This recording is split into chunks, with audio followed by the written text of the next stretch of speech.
જય દ્વારકાધીશ. અને આજે આવ્યો છું હું સુદર્શન સેતુ પુલ જે નવો બન્યો છે. ઓલમોસ્ટ 5 મહિના પહેલાં જ આ પુલ બનેલો છે અને આપણે આજે વિઝિટ કરશું આ પુલને. તો જોડાયેલા રહેજો, બહુ મજા આવશે. ત્યારે દ્વારકાધીશ મંદિર, બેટ દ્વારકા અને અભિયાન માતા મંદિર અહીંયા જ છે. આ બધું જોવો.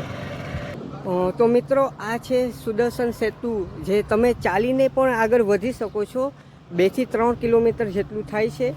અને આ જો દરિયો છે ઓખાનોને. તો ઓલમોસ્ટ તમે જોઈ શકો છો કે પિલરો, આપણે પિલરોની નજીક છે અને ત્યાં નજીક જઈને તમારે વ્લોગ શૂટ કરી રહ્યો છું. વાહનો અત્યારે પસાર થઈ રહ્યા છે. ચાલવા માટેનો છે આ આખો રૂટ. હું થોડોક નજીક આવી ગયો છું, તમે જોઈ શકો છો. અહીંયા રેલિંગ પણ બનાવી લીધી છે, જેથી કરીને કોઈ અહીંયા આવીને દરિયાની અંદર કૂદી ના જાય, આપઘાત ના કરે. અને આ છે આખો દરિયો. જય દ્વારકાધીશ બધાને.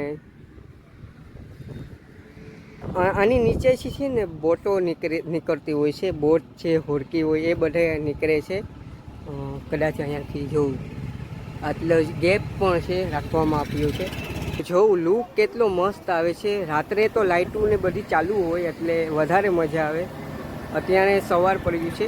આ કેટલા જાડા પિલ્લરો છે અને એના ટેકા ઉપરથી આખું આ બ્રિજ છે ને એ ઊભેલું છે. આ બ્રિજ ઓલમોસ્ટ કેટલું મોટું છે. પિલ્લર મોબાઈલમાંય નથી આવતું એટલું. બેસવાની પણ વ્યવસ્થા છે. અને જો આ પિલ્લરો ખાલી જોઈ લ્યો, પિલ્લરો કેટલા બધા મોટા મોટા છે અને એ ઉપર આખો પુલ ઊભો રહ્યો છે.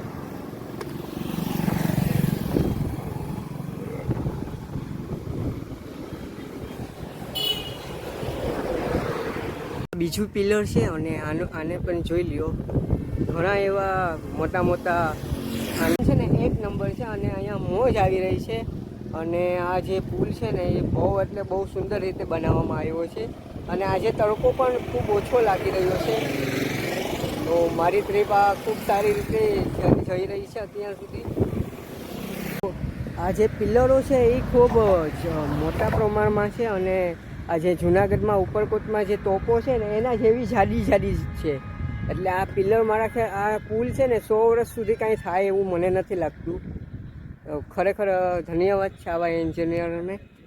અને આપણે આગળ જઈ રહ્યા છીએ દર્શન કરવા. મોટા પ્રમાણમાં અહીંયા પાર્કિંગ એરિયો પણ બનાવવામાં આવ્યો છે. અને જો કેટલું મોટું પાર્કિંગ છે.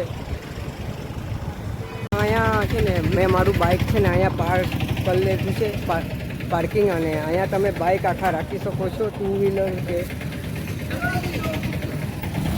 મિત્રો, આપણે દર્શન કરવા માટે જઈ રહ્યા છે. અને હું મોબાઈલને બધું અહીંયા જ મૂકી લઉં છું ઓલામાં ડેકીની અંદર.